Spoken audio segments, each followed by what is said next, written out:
आइए मेरे दोस्तों, एक गज़ल पेश करते हैं। एक मजनू लैला के प्यार में इतना पागल है कि उसके दिल से यही निकलता है। गीत के माध्यम से सुनो।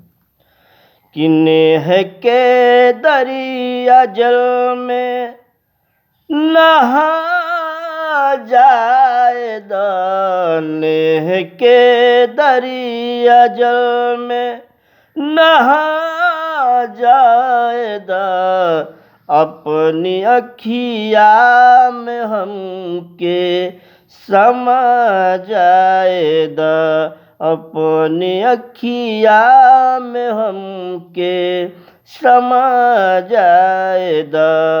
प्यार कैलू त करियो न कोनो खता, दिल में रही तू सही हरदम सदा।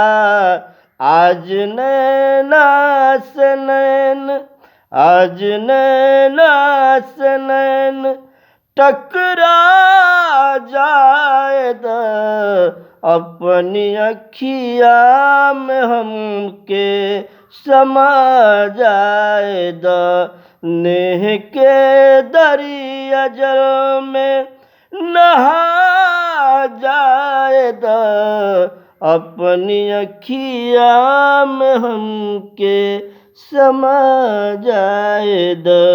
गीत अच्छा लगे दोस्तों तो चैनल को सब्सक्राइब, वीडियो को लाइक करें। धन्यवाद।